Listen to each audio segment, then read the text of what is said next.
लग्नासाठी मुलगा बघताय? थांबा. विचार करा. ह्या 4 क्वालिटीज असतील तर अजिबात लग्न करू नका. नमस्कार. वैवाहिक जीवन ह्या सीरीजमध्ये तुमच्या सगळ्यांचं स्वागत आहे. वैवाहिक जीवनच्या सीरीजमधला पुढचा व्हिडिओ आज घेऊन येत आहे. आजचा जो आपला टॉपिक आहे त्याबद्दल मला रोज 2 ते 3 वेळा विचारणा होते.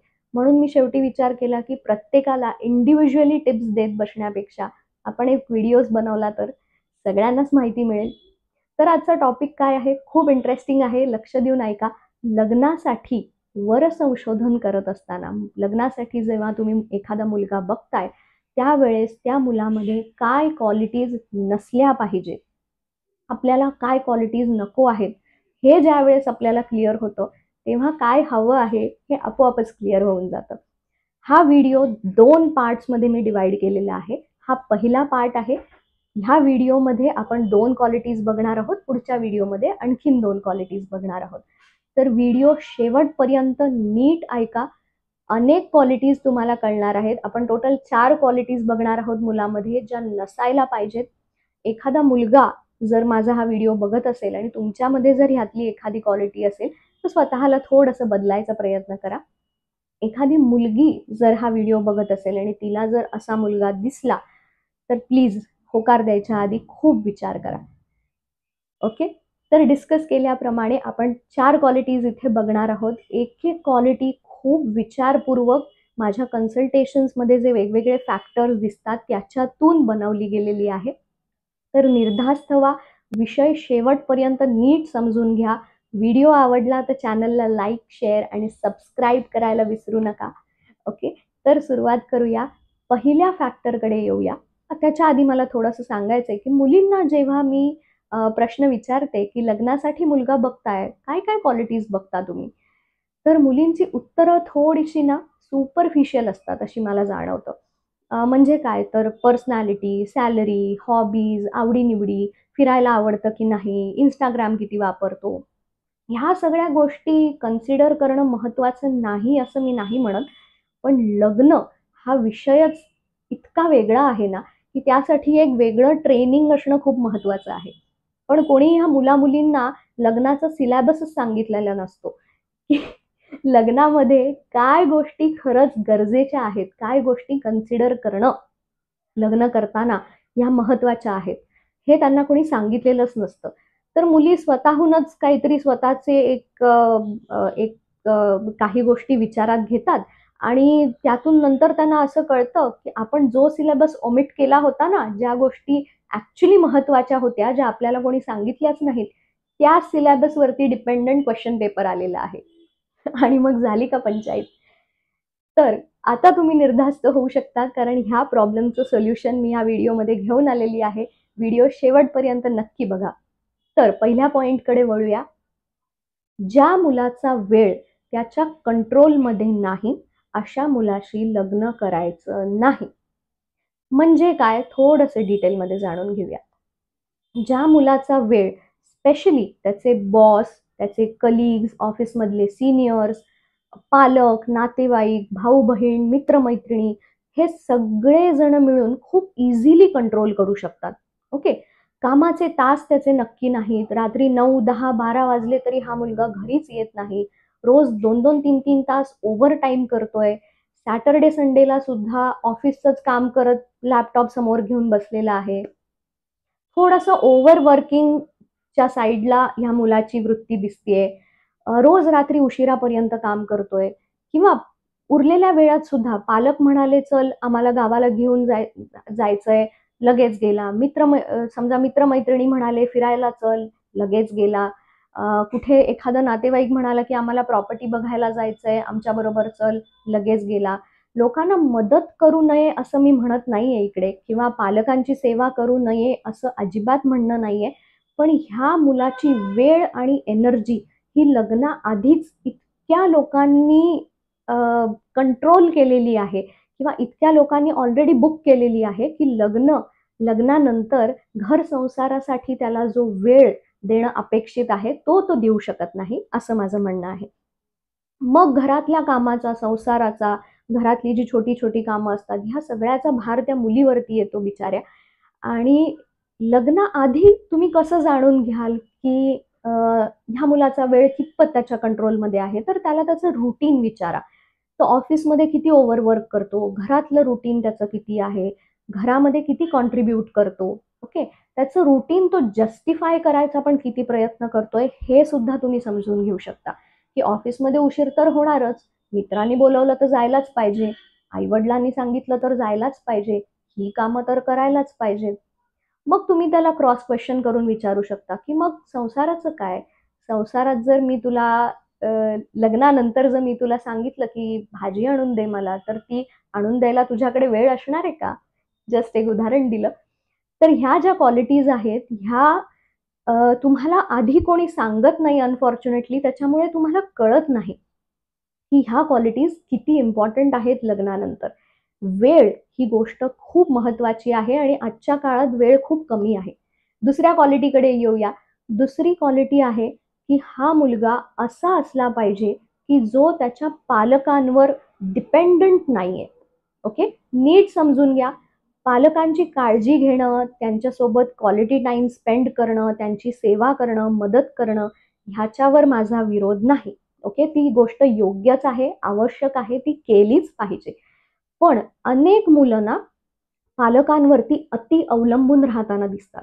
रोजच्या खर्चांसाठी किंवा स्पेशली घर ह्या गोष्टीसाठी पालकांवरती खूप जास्त अवलंबून राहताना दिसतात. म्हणजे काय? तर घर पालकांचं, घरातला खर्च सगळे पालकच करतायत. अ, मुलाचे आई-वडील करतायत म्हणजे आणि मुलगा आपले पैसे मे बी फक्त सेव्ह करतोय किंवा उडवतोय. तो काही रिस्पॉन्सिबिलिटीज घेत नाहीये घरातली. मग ह्या मुलाला जर आपण विचारलं ना, की "का बाबा तू आई-वडिलांबरोबर राहतोस?" तर ह्या मुलांचं उत्तर एक ठरलेलं असतं हां. अनेक वर्षानुवर्षे आपण जे ऐकतोय, की आई-वडिलांची सेवा करायला पाहिजे, त्यांना सोडून कसं राहणार? हे तर पाप आहे. पण रिॲलिटी जर तुम्ही बघायला गेलात ना, तर ही ही जी मुलं आहेत, ही स्वतः आई-वडिलांना चहासुद्धा करून देऊ शकत नाहीत किंवा त्यांची जी छोटी-छोटी कामं आहेत, ती सुद्धा करून देऊ शकत नाहीत. उलट काय म्हणीन तर ही मुलंच पालकांवरती डिपेंडंट असतात. ह्यांचीच कामं पालकांना करायला लागतात. मग लग्न करून जी मुलगी घरात येते, तिच्यावरती नंतर ही सगळी सेवा, ही आई-वडिलांची काळजी घेणं आणि जे काही काम आहे, ते घरातलं सगळं काम तिच्यावरती आउटसोर्स केलं जातं. म्हणजे हा जो मुलगा आहे, हा लग्नाच्या आधी सुद्धा रिस्पॉन्सिबिलिटी घेत नाही आणि लग्नाच्या नंतर रिस्पॉन्सिबिलिटी घेणं तर गरजेचंच नाही, कारण एक अख्खा माणूस आणून दिलाय हे काम करण्यासाठी.